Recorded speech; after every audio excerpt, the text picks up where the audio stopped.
Agora nós vamos falar um pouquinho sobre o medo de dirigir. Ai, meu Deus, tem tanta mulher que às vezes tem condições de ter um carro, mas não tem coragem de sair na rua, principalmente no trânsito das grandes cidades. É um motoqueiro que passa, é um caminhão em alta velocidade, é passar perto de um bairro perigoso, enfim, são tantas as ameaças no trânsito que tem muitas mulheres que preferem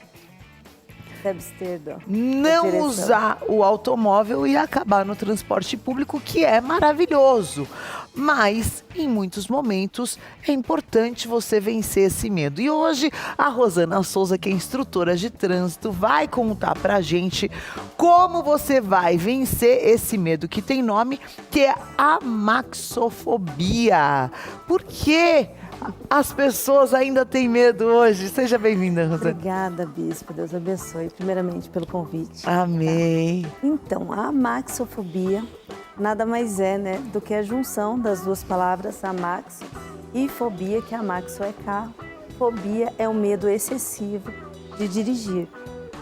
E por várias situações ela pode vir a ter essa amaxofobia. Uma delas provocada por elas mesmas, que psicologicamente criam situações que supostamente podem acontecer, mas 95% das vezes não acontece nunca. Né? Então, se cair um raio só no meu carro, aí eu é mais ou menos assim. Você sabia que minha mãe tinha medo de dirigir, né? Se tinha, me conta essa história. Muito medo de dirigir. Um dia meu pai falou, ou você dirige ou eu vou vender o carro. Aí ela dirigia, só que ela falava assim, se vocês não falarem nada, a hora que eu chegar, eu dou um chocolate para cada um. Porque ela tinha muito medo de dirigir, mas porque ela foi atropelada na infância, né? Acontece então isso também? Um histórico. Né? Acontece bastante, são os traumas psicológicos, né? Que é a segunda parte do desenvolvimento da amaxofobia, que é justamente os traumas que a Fê está falando. Eu trabalho com duas vertentes, tá? Porque eu especialista em amaxofobia, porque eu trabalho pelo lado da técnica da direção veicular. Tá. Eu comecei a fazer estudar, sou bem curiosa sobre o lado da neurociência. Então, o instrutor, ele tem que ter o raciocínio dessas duas vertentes. Porque assim... Criar um repertório na cabeça desse motorista de que, por exemplo, pode acontecer de alguém te fechar. Se alguém te fechar, você vai dar um pisca, vai ser à direita. Pode acontecer de alguém brecar bruscamente. Então, você meio que mapeou todas essas maiores possibilidades no trânsito e já cria esse repertório que quando a pessoa se depara com aquela situação, ela não entra no pânico, eu não sei o que fazer.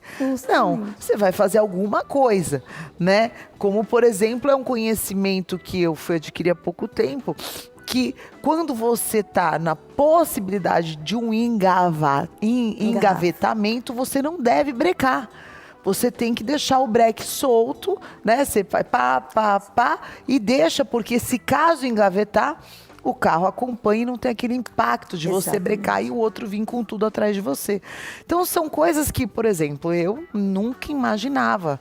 A primeira reação qual que é? Bom, se o outro brecou, eu vou bater, eu vou brecar com tudo. Mete o pé no freio, trava Põe o pé no freio. E aí, outro dia, meu marido estava falando, não, você dá 3, pá, e deixa o carro ir, porque se acontecer... Exato, né? Dependendo da velocidade que você tiver, se você trava os freios ali, ele vai frenar as rodas e vai arrastar.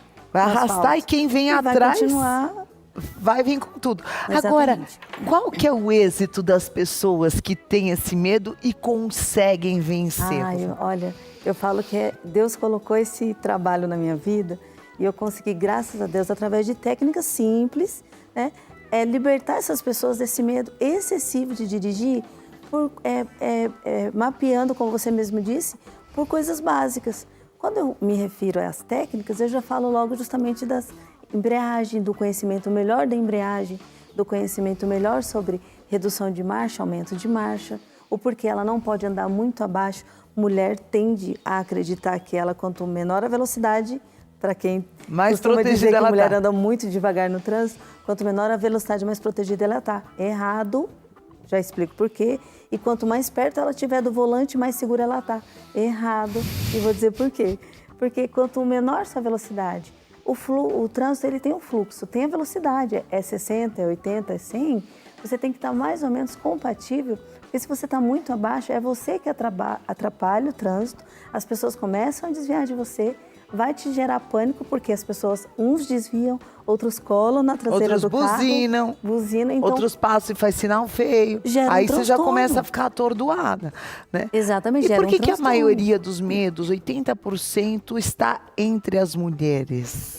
Porque elas arriscam menos. Os homens, eles, vamos se dizer assim, que eles são menos emocionais, eles são mais práticos.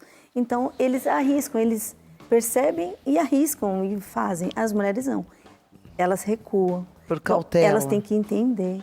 Se elas não entenderem, elas não desenvolvem. E é aí que você entra E com aí um trabalho que eu entro com o trabalho com que é as quase habilitadas. terapêutico, né, Rosana? Quase terapêutico. Que eu trabalho aí legal! por esses dois lados. E o que eu gostaria de deixar, Bispo, assim, por falando já dessa vertente da psicologia e das técnicas, que as pessoas, os instrutores, tendem a entender que as pessoas que têm medo na parte psicológica, geralmente, elas já sabem as técnicas, elas já se desenvolveram, elas já dirigiam e pararam de dirigir. Algum Simplesmente. trauma. Exatamente, sem uma razão. Se você perguntar da embreagem, ela sabe, da redução de marcha, da velocidade, ela entende sobre isso e ela colocava em prática e ela para. Aí isso é um encaminhamento para um psicólogo, para uma terapia. Agora, o que acontece bastante, que é bom ressaltar, é que geralmente os instrutores, eles acabam vendo esse medo Intimida ainda mais. e já encaminham para o psicólogo. Ah, tá. O que acontece? O psicólogo chega, faltou técnica do instrutor, que muitas vezes essa técnica precisa ser detalhada, porque a mulher ela é muito detalhista e se ela não entender, ela não desenvolve. Nos mínimos detalhes, né? Homem, como é mais prática, a maioria dos Entendeu instrutores alguma são coisa, já homens, sai dirigindo. É verdade. eles não entendem a dificuldade da mulher de entender. Manda para o psicólogo. Chega no psicólogo, ela começa a brincar. Tipo assim, essa parte ela entende, ela fica motivada, ela vai. Só que chega no carro, o que acontece? O psicólogo fez a parte dele. E a parte técnica que ela ainda não sabe. Então ela continua travada. Então não adianta mandar para o psicólogo sem antes primeiro conferir que ela sabe as técnicas. E aí que você E entra? aí que eu entro e eu treino as habilitadas no carro delas. Que legal. Diretamente. Porque é muito diferente o carro da autoescola. E né? tem comando duplo, você Sim. tem aquela segurança ali. É. Então, quando a aluna ela aprende diretamente no carro dela, fazendo os percursos dela, O trajeto que no ela faz todo trajeto, dia. exatamente. Então já sabe onde está o buraco, já sabe onde tem mais E trânsito. o carro é dela. E qual o cruzamento mais perigoso. Então você já faz todo esse acompanhamento Faço com a esse pessoa. acompanhamento. Ela se sente segura com você e depois ela segue E ela sozinha. desenvolve, olha, graças Que a legal, Deus tem muito tido um resultado muito bom. bem. Então a Rosana Souza, com Z, instrutora, hoje aqui no Bispo Fé em Família, te ajudando a vencer o medo de dirigir. Importantíssimo, Rosana. É isso Obrigada, mesmo, eu viu, que pela agradeço, presença Bispo. aqui com a gente.